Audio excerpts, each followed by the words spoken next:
muchísimas gracias por su tiempo. Por favor, me brinda su nombre y su edad. Guillermo Bronstein, 67 años, ¿Me puede indicar, por favor, dónde nació? en Buenos Aires, Argentina. ¿A qué corriente del judaísmo pertenece usted? Al judaísmo masortí, o antes llamado judaísmo del movimiento conservador. ¿Desde cuándo usted descubre, si es que tiene esta vocación religiosa? Usted es religioso, rabino, ¿correcto? Sí, sí, así es. ¿Cómo es que usted, cuándo toma usted plena conciencia de esta vocación religiosa? Mire, la verdad es que yo lo que quería era ser ingeniero agrónomo y estudié agronomía porque había pasado un año en Israel en un kibutz, pero como había estudiado, era un kibutz religioso, en una yeshiva también, cuando volví a Buenos Aires quise seguir con esos estudios. Como no tenía estudios secundarios judíos, no me permitieron ingresar en el Instituto de Formación de Docentes Hebreos, y la única alternativa que tenía era entrar al seminario rabínico. Y decidí entrar, no para ser rabino, sino para no perder aquello que había aprendido en Israel, pero a través del trabajo comunitario que tenía que desarrollar allá como parte de los estudios, entendí que mi vocación era esa. Para los que no conocemos el judaísmo, ¿qué es el judaísmo? Es muy difícil definirlo. Hay un libro que leí no hace mucho que se llama La invención de la religión judía, con lo cual le da a entender que el judaísmo no es una religión. El concepto religión, como lo entendemos en Occidente, es un concepto protestante, ni siquiera católico, y desde ya que no es un concepto judío. El judaísmo es algo que es mucho más abarcativo, porque la ley judía implica una disciplina de vida que el individuo y la comunidad tienen que cumplir desde que se levantan hasta que se van a dormir, durante el sueño inclusive, y desde que se nace hasta que se muere, y después de la muerte inclusive también, para los deudos. Por lo tanto, hay algunos que dicen que es una forma de vida. A mí también esa definición me parece un poco estrecha, ¿no es cierto? Yo creo que el judaísmo es una civilización, como lo definió Mordechai Kaplan, que tiene un componente religioso muy fuerte, pero que no puede definirse solamente como religión. Es mucho más amplio que eso. ¿Cuáles, dentro de las enseñanzas que toda persona dentro del judaísmo recibe, cuáles son, en líneas generales, los textos sagrados más importantes dentro del inicio de la formación o de la formación de un judío? Sé que hay muchos y que se actualizan en el tiempo, pero ¿de dónde se parte? Se parte de la Torá, obviamente, o sea, lo que en los conceptos cristianos se llama el Pentateuco, los 5 libros de Moisés, que son los que contienen los 613 mandamientos, que son la base para lo que a posteriori en las interpretaciones, después del canon del Tanaj, de toda la Biblia, se va a llamar la Halajá, o la ley judía tradicional. Entonces tenemos la Torá como la base de una pirámide, y después un cuerpo inmenso de interpretación que alrededor del siglo III de la era cristiana va a culminar en la Mishnah, después la Gemara, que juntas forman el Talmud, después los corpus distintos de ley judía de Halajá, los códigos de Halajá y la filosofía judía. Es muchísimo lo que abarca todo eso, pero son la base del pensamiento y la vida judía. Y recordemos además que uno de los mandamientos más importantes en el judaísmo es el estudio de las fuentes. ¿Qué me puede decir referente a los libros sagrados que están escritos y aquellos que están presentes en la memoria oral? Hoy día todos los libros sagrados están escritos, es decir, la Biblia, lo que nosotros llamamos el Tanaj, es un libro escrito, y es más, nuestros sabios lo llaman la Torá escrita, en contraposición con lo que se llamó la Torá oral, que es ese corpus de interpretación al que damos el nombre genérico de literatura rabínica, que incluye el Talmud, el Midrash, el Targum, etcétera, etcétera. Todo eso es la interpretación, y todos son libros sagrados también. Pero hoy día todo eso está por escrito, desde hace muchos siglos.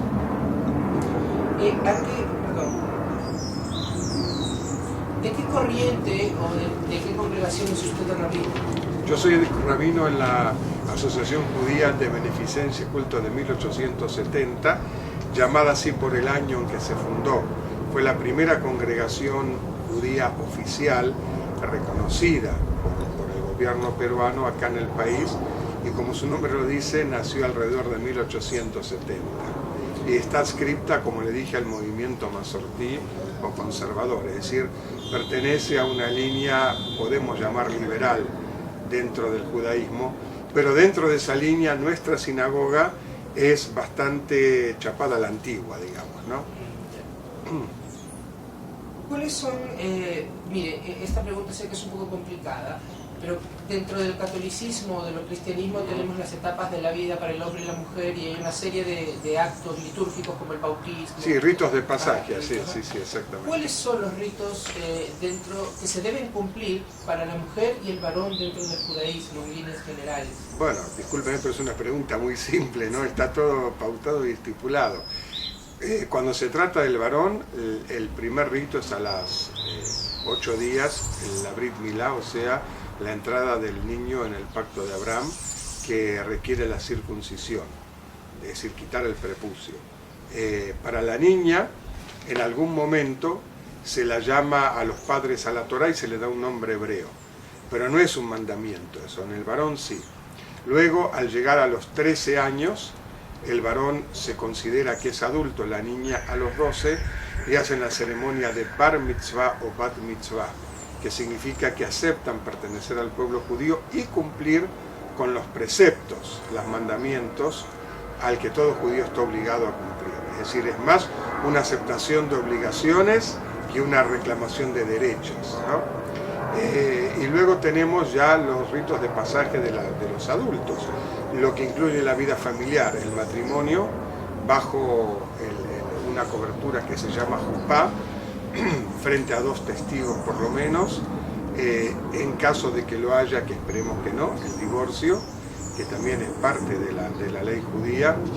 Y bueno, más adelante ya tenemos los ritos de la vejez, que esperamos que todos lleguemos a una edad avanzada, donde se tiene en cuenta la enfermedad, la muerte y el duelo. Esos son más o menos los ritos de pasaje. Muy bien. ¿Qué significado, cuál es la importancia dentro del judaísmo de la matrilinealidad o de la herencia de la tradición a través de la mujer? Si ven en la Biblia, sobre todo en el Génesis, aparece que la herencia judía se daba de acuerdo a la condición patrilineal. Más adelante nuestros sabios establecieron que la condición de judío se traspasa de madre a hijo, no de padre a hijo. Y es una tradición que viene ya de milenios, ¿no? Por lo menos 2 milenios, con lo cual es una parte indeleble de la identidad judía. Es judío de forma natural aquella persona cuya madre es judía también. Y esta es judía porque su madre fue judía, y así sucesivamente, ¿no?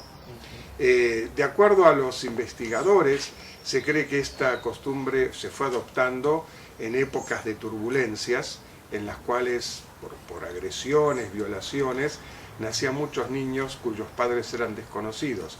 Pero como dicen en latín, mater certus, pater incertus, es decir, se sabe que un niño es judío por quien lo da luz, y así quedó estampado en la impronta de la identidad judía, que uno lo es, de acuerdo a la ley judía, si su madre, eso fue judía.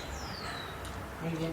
Dentro de esta herencia del judaísmo a través de la madre, ¿cómo en la congregación o en donde usted es rabino, cómo es la conversión oficial?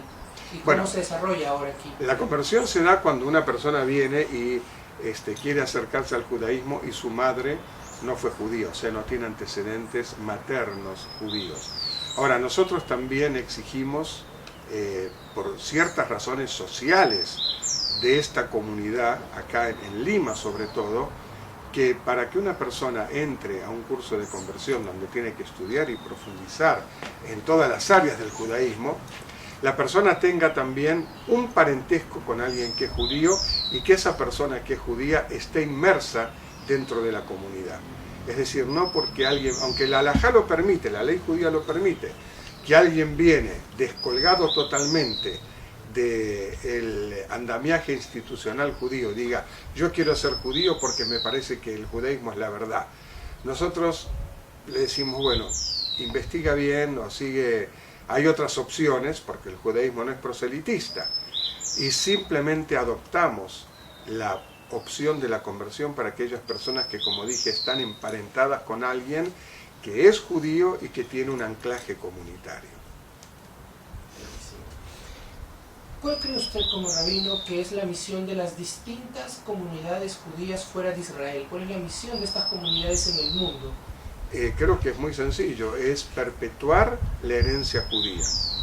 Es decir, hacer sentir a cada individuo que se define a sí mismo como judío, o aquellos que son judíos sin saberlo, o que su madre fue judía, su abuela materna fue judía, pero no lo saben o no lo ejercen, digamos, que tienen un sitio, un hogar judío al que pueden acudir y donde van a ser bien recibidos, y ese es el rol de la comunidad. Es decir, bien recibidos tienen que ser todos, desde ya. Ahora, que si una persona es judía o no es judía, es otra cosa, no tiene que ver con que sea recibido o no recibido. O sea, lo que digo es que nadie puede ser votado por el solo hecho de no ser judío.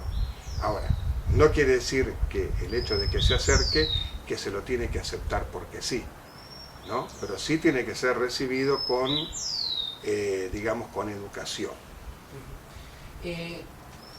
Yo creo que cuando nació el Estado de Israel usted era niño.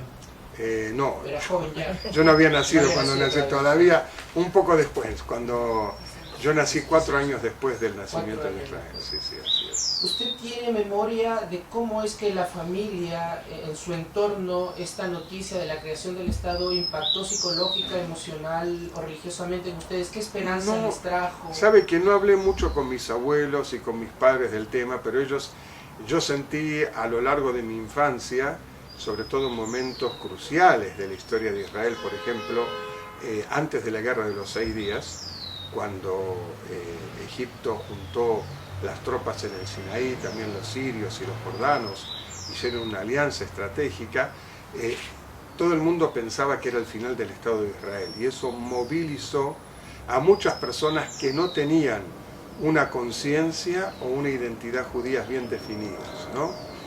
Mis padres y mis abuelos entre ellos. Mis padres eran gentes bastante humildes, de clase media baja.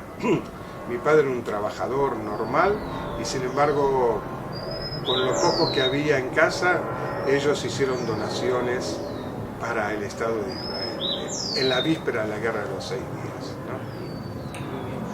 ¿Qué diferencia hay litúrgicamente o en cuanto a tradiciones entre el judaísmo ortodoxo y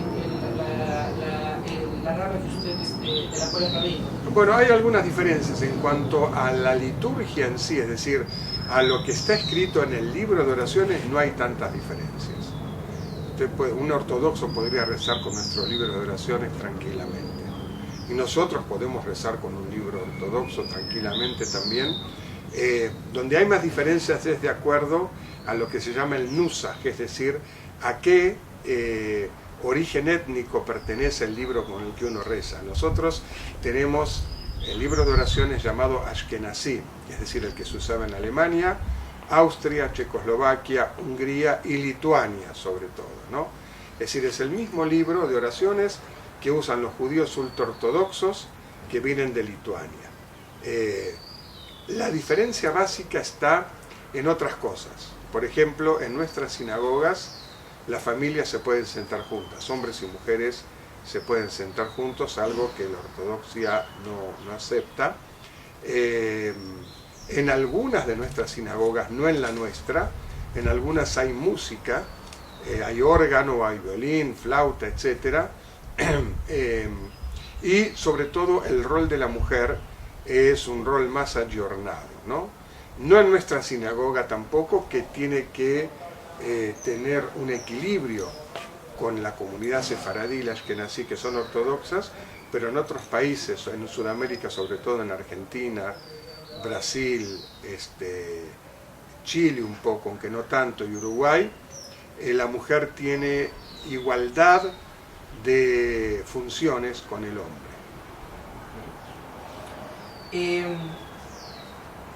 ¿Cuántos años tiene usted aquí en el Perú? 35. 35. Llegué en el 85, van a ser 35 en unos meses. ¿En la época del terrorismo, del conflicto social? Bueno, todavía no, en Lima no se sentía tanto. Fue los meses finales de Belaúnde. La situación económica era muy, muy difícil. Pero el terrorismo se sentía mucho en la sierra. Es más, hay gente que acusaba a los limeños de decir que el terrorismo no fue un problema peruano hasta el año 87, cuando se empezó a sentir en Lima, ¿no? Lo que en alguna medida lamentablemente fue cierto. Así es. Recién en el 87, 88 sobre todo empezamos a sentir golpes terribles del terrorismo aquí en Lima. ¿De qué manera esta situación política y civil afectó a la comunidad judía aquí en Lima? ¿Han habido atentados directamente contra la comunidad? No, atentados, sí, ha habido un atentado. Uno que fue un atentado sangriento, terrible, que fue un atentado contra el que era el director general de la comunidad, Jacob Hasson.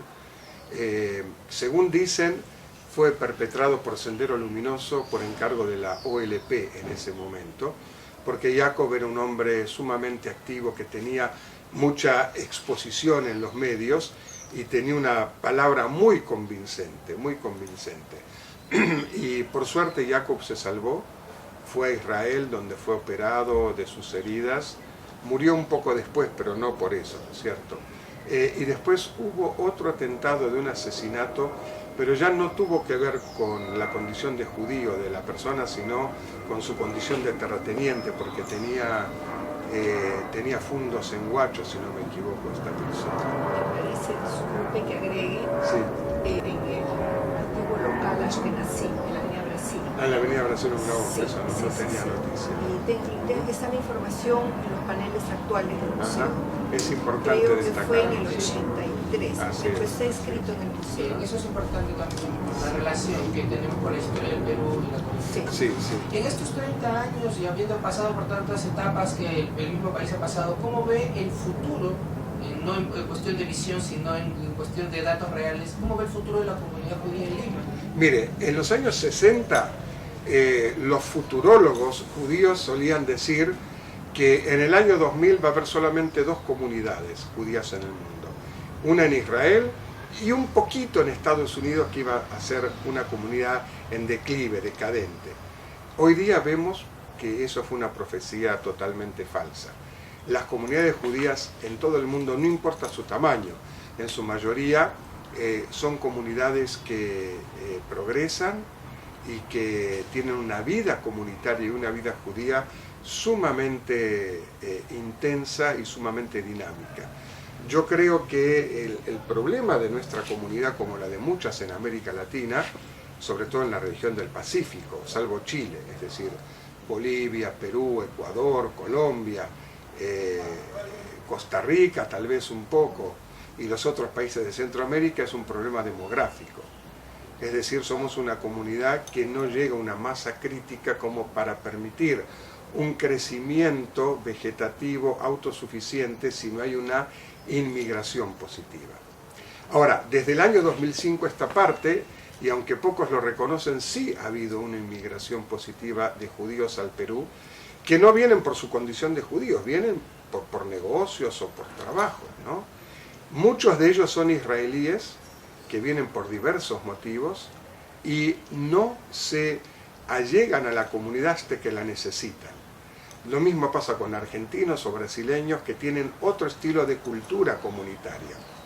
Hubo quienes, al principio de esta nueva inmigración, cuando a lo mejor habrán llegado 30 o 40 judíos nuevos, o sea, 4 familias, podemos decir, cuyos hijos no venían al León Pinelo y no se acercaban a una comunidad hasta que lo necesitaban para lo que fuere, decían, no se los puede contar porque miembros judíos tienen que ser solamente los miembros de la comunidad.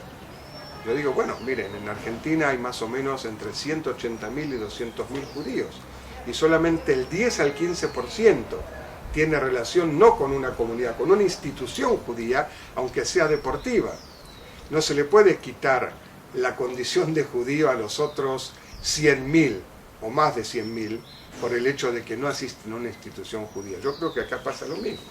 Esta es una comunidad que está creciendo y un desafío que tenemos las estructuras comunitarias es cómo atraer a esas personas a nuestras instituciones. Gran labor, ¿no? Misión, gran misión. He escuchado hablar de muchas otras comunidades a lo largo de Latinoamérica. ¿Qué característica diferencia la comunidad judía peruana con las de sus vecinas en Sudamérica, en Brasil, Argentina, etcétera, ¿no? ¿Qué la caracteriza? Yo creo que es algo muy positivo. Acá, en la comunidad judía del Perú, hay una relación armónica y amistosa entre las tres instituciones, las tres sinagogas y las demás instituciones, el Colegio Lopinel, Hebraica, Noar, etc. Y eso hace que esta comunidad sea una comunidad positivamente diferente a las demás. En Argentina, por ejemplo, en Chile también, no sé en Uruguay, pero en esos países que le mencioné, un rabino ortodoxo no se sienta con un rabino que no sea ortodoxo. Públicamente, privadamente puede ser, pero públicamente no lo aceptan, ¿no?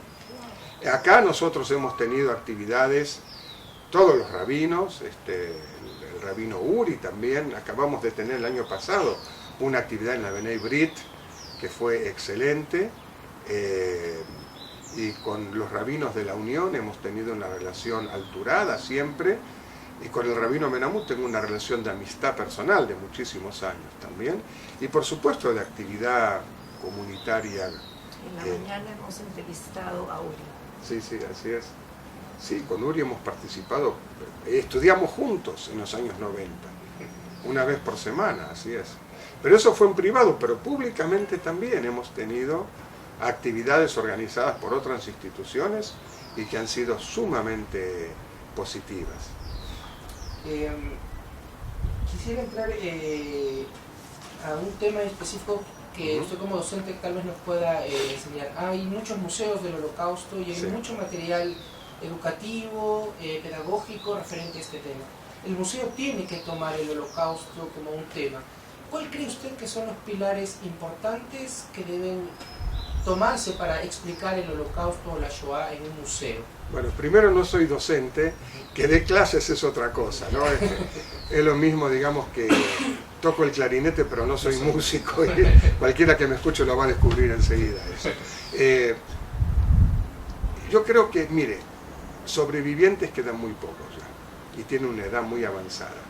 Esto es una verdad de perogrullo, todo el mundo lo dice, y los testimonios de aquellos que han sobrevivido, no solamente en el Perú, sino en todo el mundo, ¿no es cierto?, tienen que estar grabados y formar parte de un acervo, de un archivo que se pueda mostrar a todo el mundo. Yo iría un poco más lejos. Yo recuerdo cuando, en mis años de juventud también, el día de la Shoah se celebraba en el Luna Park, en Buenos Aires, en un acto gigantesco, y cada año venía un sobreviviente del gueto de Varsovia a hablar.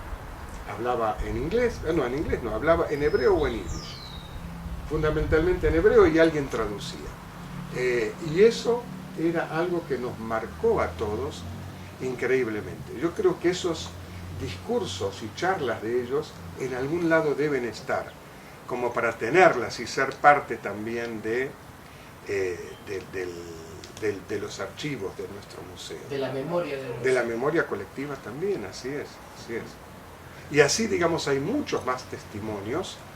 Por ejemplo, en el museo hay un libro que nuestra comunidad editó como un homenaje a los que la fundaron, refundaron en los años 40 y 50, aquellos que lograron escapar de Alemania a tiempo y se instalaron en Lima. Muy pocas familias, porque el Perú, desde 1938, prohibía a todos sus cónsules dar ni siquiera una visa de turista a judíos.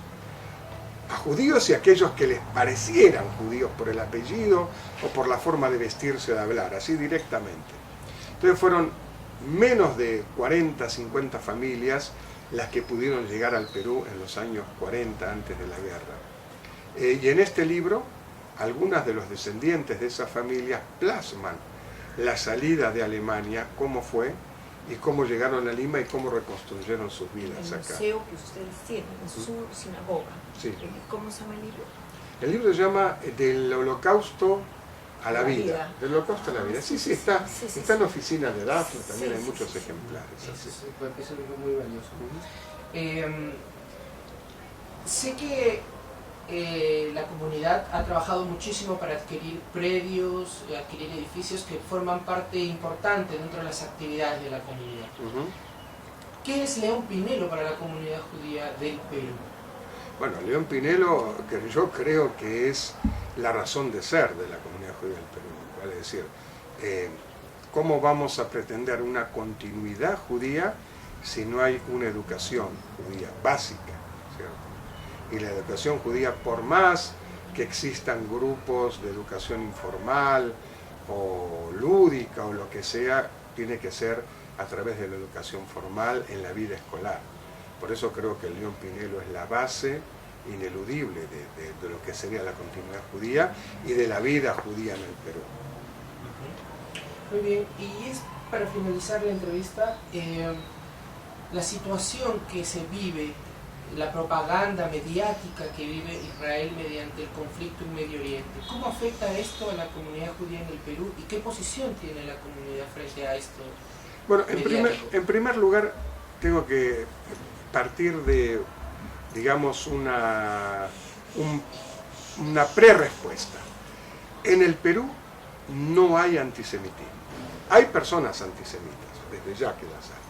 Pero no hay el antisemitismo visceral que yo, por ejemplo, viví en Argentina cuando era niño o adolescente. Allí sí le aseguro que hay un antisemitismo visceral, como lo hay también en Chile, de dos vías, o sea, la inmigración alemana y la inmigración palestina también, que la diáspora palestina más grande está en Chile, es mucho más grande, es yo creo que 10 veces más grande o 15 veces más grande que la comunidad judía. También lo hay en Brasil, no en la misma intensidad que Argentina, pero lo hay. Entonces, partamos de esa base, ¿no? El Perú no es un país antisemita. Hay personas con sentimientos antisemitas, hubo una educación eclesiástica pre-Concilio Vaticano II, existe todo eso desde ya. Pero no hay un antisemitismo visceral. Ahora, que hay un antisionismo, un antiisraelismo militante, por supuesto que lo hay. Desde ya que lo hay y tiene expresiones que creo que pueden volverse peligrosas, como por ejemplo en una de las últimas operaciones entre el ejército de Israel y Hamás en la Franja de Gaza, hubo un grupo muy poco numeroso, pero un grupo al fin que pidió la expulsión del embajador de Israel del Perú. Así es, ¿no? Y eso me parece que son pasos a los cuales la comunidad tiene que responder inmediatamente, ¿sí? Por ejemplo, nadie salió a pedir la expulsión de los representantes de Siria cuando en Siria morían 40.000 niños, ¿no es cierto? Masacrados por ambas partes, pero morían. O cuando se destruyó toda la ciudad de Alepo, que de paso es una ciudad con un acervo cultural judío inmenso también, ¿no? Y todo eso desapareció. Eso es hablando del equilibrio. La comunidad tiene sus canales para estar alerta y para responder a eso, pero también creo que falta lo que estamos haciendo, lo que están haciendo, no puedo incluir Karin y los otros integrantes del museo con la enseñanza de la Shoah, del Holocausto. Es decir, estar un paso antes para educar acerca de la condición democrática y de la libertad con la cual las minorías, todas las minorías, no hablo solamente de los árabes, sino también de las minorías sexuales, las minorías étnicas, los refugiados inclusive, viven en el Estado de Israel hoy, y que por supuesto en ningún país árabe ni musulmán puede decir lo mismo. Muchísimas gracias por su tiempo. Es un honor. Muy amable, gracias. Muchas gracias.